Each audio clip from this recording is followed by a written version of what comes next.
never seen a rope. Pop out like the boogeyman, thought you seen a ghost. Yeah, I'm pressure, so impressive. Ain't no pressure, no pressure. Ain't no pressure. He's over here recording. Ain't no pressure, so impressive. Yeah, I'm pressure. What is the big old deal, man? It's your boy. We are back. You already know what's going on, man. We back for this reaction. We finna. It's wilding on these streets, man. We got Jim Jones, man. Jim Jones is, man. Let's go. Jim Jones just went crazy and crashed out on Tony Yayo on Memphis Bleek's podcast, who also don't like Tony Yayo. You're probably wondering, why don't Memphis Bleek like Tony Yayo and why don't Jim Jones like Tony Yayo? Well, if you stay long enough in this video, I'm going to explain the exact reason why Jim Jones crashed out and even react to the crash out. These niggas are too old to be crashing out, because bro. their They're issue like is in a whole 40s. lot simpler, and he didn't really say much. Okay, 50s, so really. Memphis Bleek hates Tony Yayo because Tony Yayo has an issue with Jay-Z for the most part, which that's not all to the story, even though Tony Yayo has been an outspoken advocate against Jay-Z, and Memphis Bleek is like Jay-Z's brother. But Tony Yayo even said, yo, Jay-Z tried to stop 50 Cent from doing the Super Bowl. That's also why he has a grudge against Jay-Z. But during Tony Yayo's interview with Shannon Sharp, Tony Yayo says Jay-Z is a hater. He don't take care of nobody. He don't want to see nobody win. He don't put nobody on. He will even point to Memphis Bleek and he will say, yo, look at Memphis Bleek. He not out here winning. He not out here shining. Jay-Z don't take care of him. Niggas be watching people's pockets too much, bro. We don't know what that man got going on personally. Hold on, let me make sure. This is sponsored by. Nah, I'm just playing. But make sure y'all get y'all water though. Trying to cut back on the drinking, man. Really, just quit drinking for like about a month or so, or two, man, or three. Give my body a break.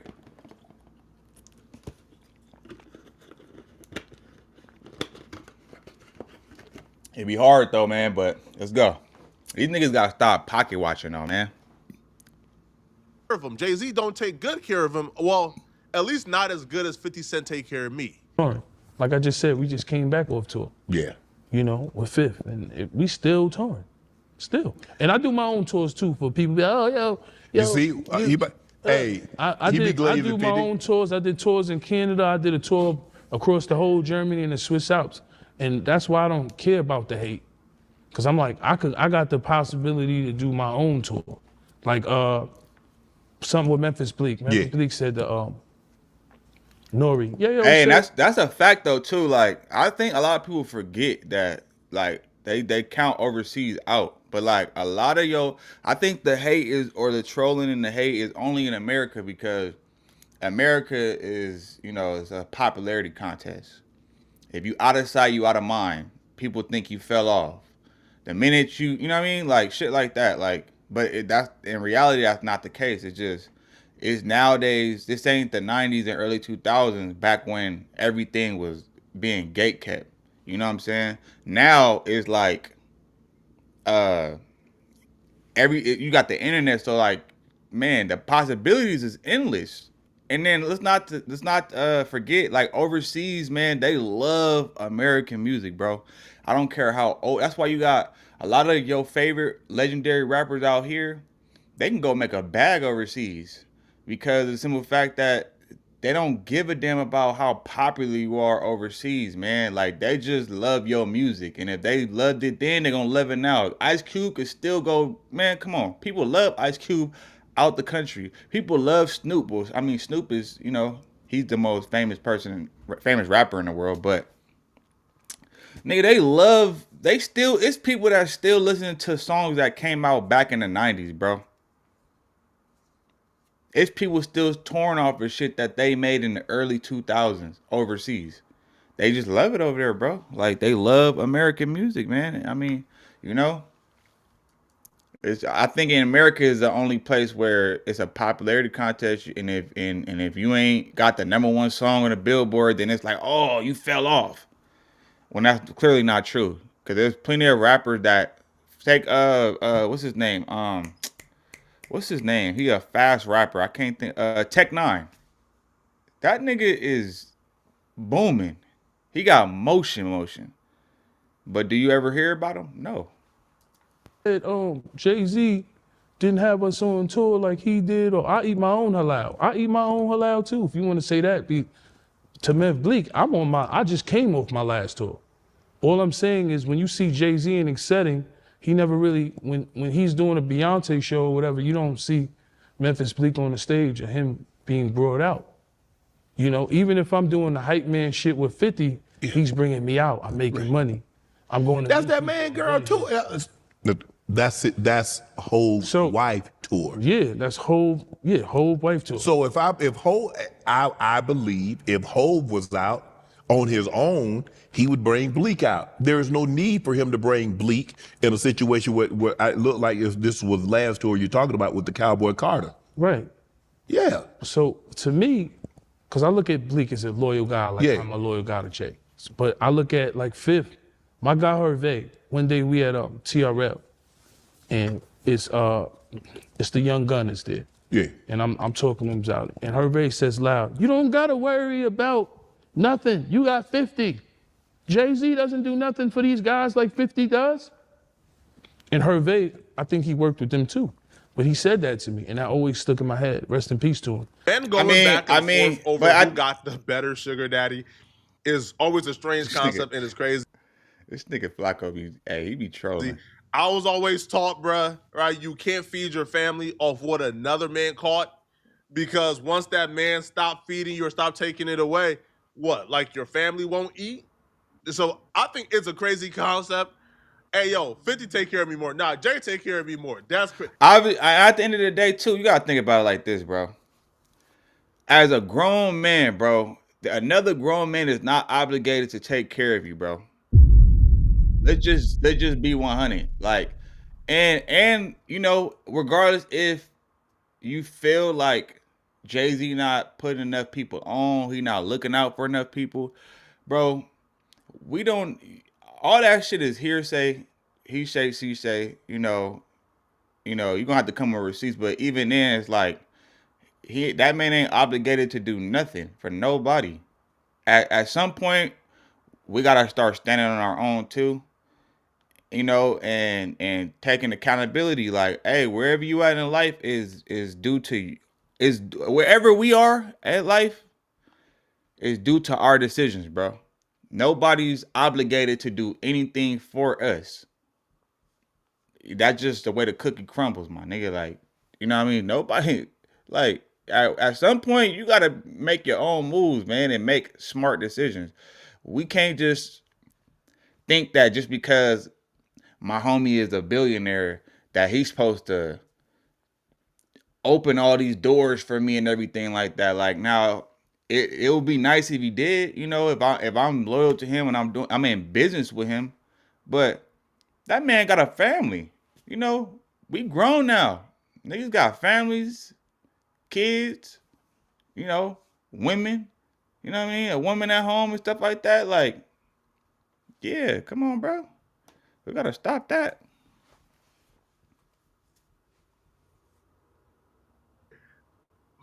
Men should take care of themselves, okay? Exactly. Now, if the homie is helping you, or let's say, yo, 50 Cent gives me more help, but even that's a weird thing to brag about. Exactly. Men should take care of themselves, okay? Now, if the homie is helping you, or let's say, yo, 50 Cent gives me more help, but even that's a weird thing to brag about, you feel me? But I guess his entire thing is, yo, Jay-Z is flawed. He don't do for nobody. He's selfish. I feel like this was more so of a dig at Jay-Z than it was, I guess, like bragging about like having a sugar daddy. But still, bro, like it's just a weird thing to brag about. Now, Memphis Bleek was on Drink Champs, and he responded back to this. Okay, so here's what Memphis Bleek had to say. I seen something Tony Yayo said, Hove don't look out for me like 50 look out for him. Oh, word? He said that? I just want to clear that up. Hove don't have to. All right. You know what I mean? All right, okay. I'm chewing a lie on my own. Right. If Hove look out, I'm telling you, I'll be up there. Right. So when y'all see me out here, that's the Blizzle budget. But back to you, I'm sorry for cutting you off, but I just want to let niggas know Hove don't have to. Right. So, Memphis Bleek and Tony Yayo, for the most part, don't really got beef. I think over the years, they've even, like, been in similar places together. They've done work together. But this right here kind of caused a rift. But Memphis Bleek still hasn't said it's completely like F Tony Yayo. Now, Tony Yayo does have a history of calling people out for not taking care of their guys. And that's the same reason why him and Jim Jones got beef as of lately. Because obviously we know, like the history with G-Unit beefing with Cameron and Jim Jones. See, maybe Tony Yayo coming. What if he coming from a standpoint of, like, if I'm doing something for you? Because we all know back in the day, Tony Yayo, he was more like the enforcer for G-Unit. Like, yeah, he did the rap shit though, but we already know, like, when it was time to go, he was gonna be the first one. When it was time to pew pew and all that, you know what I'm saying? You already know he gonna go. That man gonna go. You know what I mean? So, yeah, he could be coming from that standpoint. Like, all right, look, if I'm putting in work for my boy, but then again, you gotta think about it. Like, this is Jay-Z we talking about. Jay-Z is a billionaire, bro. I'm pretty sure he got plenty of people to do work for him. And Memphis Bleek ain't he like the? Oh no, that's Cameron. I'm tripping. But I'm pretty sure Memphis Bleek is set up. And then you gotta think about it too. Like, bro, who to say he not like who to say he even won't help? Like, who to say he's not comfortable where he at in life? You know what I'm saying? Like, how you know he even won't help? So that's, yeah, for him even coming out the gate saying that, like, that's kind of like, to me, is kind of like pocket watching, bro.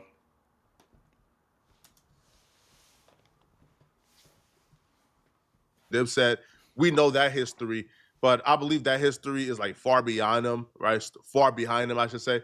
But as of lately, over the last couple of years, Jim Jones and Tony Yayo got beef over something similar, where Tony Yayo was on, I believe it was the Math Hoffa podcast, and he's talking about how Jim Jones left Stack Bundles everybody, in the hood to die.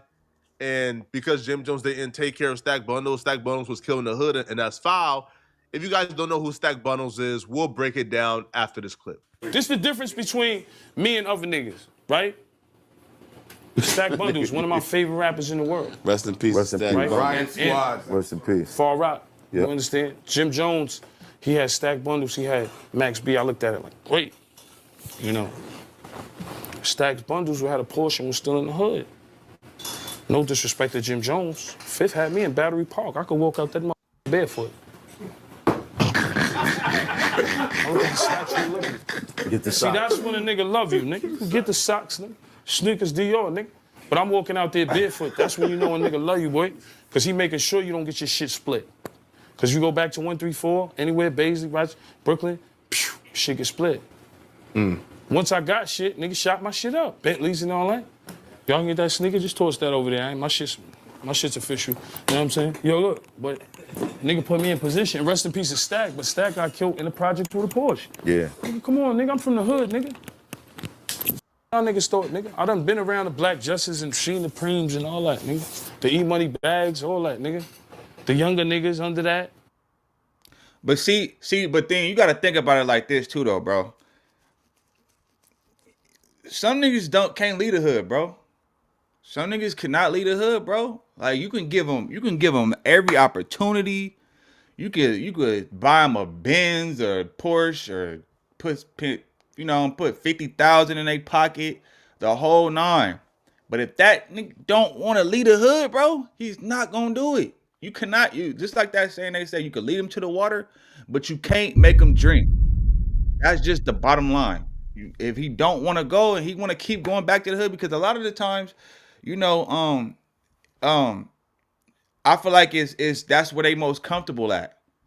So you go for what you know. So like, man, and then a lot of the times you get more love in the hood than you do in these gated communities and dealing with these other people, right? So that could be the case too. It's not always because the homie ain't helping him out. Sometimes these niggas just don't want to leave. And that be the downfall. You seen it happen with Nipsey. You seen it happen with who he talking about. You know what I mean? We seen it happen with so many people who just never want to leave and end up costing them their life, bro. Especially if you a street dude, bro, and you got notoriety, you famous. Not a smart move. But hey, everything you Maserati, Fox, real nigga, huh? The way everything that you saw, what would you change? I just pray to God every time I leave the house. But what would you change? Change what? Pass the cup. I heard you talk about all the shit you went through, all the shit niggas is still going through. What God, listen, what God got planned for you is planned for you, brother. God already know what's planned for you in life. God planned for you to come here and spaz on y'all niggas tonight. I spaz? I'm just saying it was a plan. I mean, I do be on some Hollywood shit in Europe. I gotta stop. Something like, yo, stop talking about Europe. I don't, like, when you come here, you gotta deal with niggas. Don't treat Vlad like that, bro. See how niggas is? See how niggas is, nothing with Vlad. He ain't treat Vlad like this. He ain't treat Vlad like this. You have to do with Europe. When you go to damn, let me see. I think it's a commercial. Oh yeah, okay, there we go. The camera good now. It's like, golly, I had to turn it a little bit, man. What the fuck? If you get stuck on a melody, or if you just feel like you can't get a song started. Come on, bruh.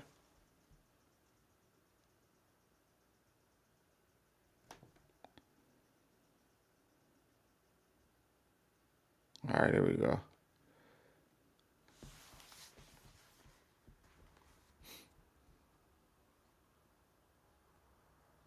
Oh, that internet bill would probably do. Start doing all this bullshit. Let's go. I've been hard on Jim Jones on this channel, but in terms of Stack Bundles, now Stack Bundles was signed to Jim Jones, one of Jim Jones' homies. Jim Jones took him on tour, things of that such. People have always lived by that Jim Jones did not do enough for Stack Bundles, and that's why Stack Bundles was unfortunately killed and shot in the hood. He never left the hood, okay? Now, the reason why I've always gave Jim Jones the benefit of the doubt, because nobody really knows the dynamic. I got friends who's hard-headed. I've got friends who have came to me and said, yo, I want to do YouTube. I've given them the blueprint. I've given them everything they need, even offered to buy them a PC and 2 monitors. And they refuse to take my advice, even though people are literally paying me for the advice I'm giving to my friends for free. So I understand how hard it is to want something more than somebody else wanted. But with Stack Bundles and Jim Jones, why people give Jim Jones like a lot of flack is because Jim Jones took Stack Bundles' style, how he dressed, his cadence, his mannerism, right? Like Stack Bundles was one of those dudes where if he didn't meet his unfortunate demise, bro, Stack Bundles would have probably been like at a Paris fashion show. Like Stack Bundles would have been like A$AP Rocky. Like that's how influential Stack Bundles was. And people always felt like, man, Jim Jones took the sauce and left him to starve it. But Jim Jones have always said that that's not the case. He's always maintained that he tried everything in his power to get Stack Bundles out the hood. He did everything he could do for Stack Bundles, but they just didn't want to leave. And he didn't leave Stack Bundles out to starve. He did everything he could, gave him hella money. I want to say this. The problem is, when she was on the show, she had said that she had heard about you wasn't giving Stack money, but people don't know that when Stack asked you for the bread, you were going to the bank. I think the bank was closed. Something happened because me and Bino talked about it. I remember being there, and you was going to give him more money after the money he spent because we was on tour. He like, geez, I spent all that tour money, geez, on Pop, a bucket. Whatever he did, brought another Porsche, BMW. He like, yo, Pop, geez, you said closed mouth don't get fed, geez, I'm Pop, geez, I'm hurting. It's a fact. And when I told him, I said, yo, go get 25 grand from the bank tomorrow. He like, oh, yo, what's up with that Wrangler truck? I'm like, I left that shit in Brooklyn. I don't even want that shit. I don't even know what block it's on. Matter of fact, it's by the car shop where I got the Maserati from. He like, you let me get that, geez. I'm like, go take it. You probably got to get a new key. He like, oh, I'm going to go get that tomorrow, geez. You different, geez. And we all know the rest of the story. Nigga, these niggas getting, them Harlem niggas be getting chilly, boy. I'm telling you, Imagine being able to build an app with your name on it, just by thinking about it. Meet Base 44. Chilly, man.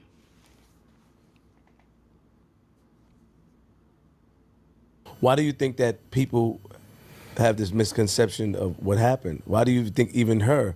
Why do you think that? Where did that come from? Nobody likes to hear the truth. Because we were there. Bino get mad all the time, and he gets offended.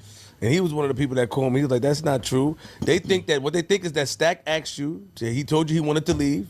They said that Stack told you he wanted to leave. He wanted to move, and you didn't move him out. But that's not true. You don't want to hear? You want to hear that story? All right. For Stacks and them, I was about to buy Stacks, the kid Max and Melly, a whole brownstone in New Jersey.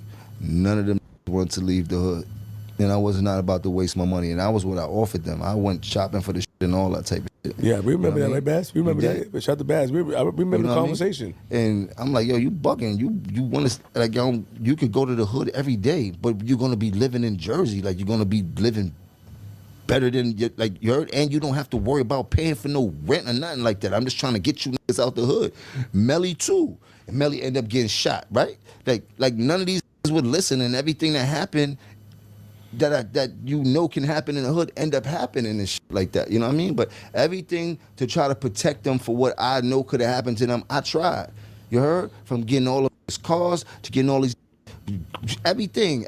You can imagine everything. Private jets, Miami, hundreds of thousands in one weekend, 2 tour buses, Atlanta. Like, cannot front on how I had my boys moving. And I'm only talking about this because you was there, and you and Stacks were best friends, or Bino, couple others and shit like that. Other than I don't even talk to people about Stacks and what went on, but we was sending it out. It was not on our level when we was moving, and no way. Regardless of if you believe him or not, that's the story. Now, in this interview, Jim Jones was emotional. Jim Jones was spazzing out on a lot of people.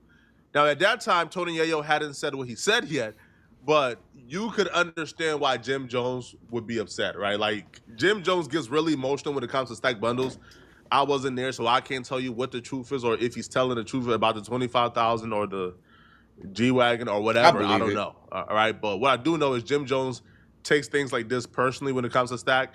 So with Tony Yayo, he took it personally, okay? Because when Jim Jones and Memphis Bleek sat down to have a conversation, when Tony Yayo came up, Jim Jones didn't hold back, bro. Memphis Bleek kind of held back with Tony Yayo.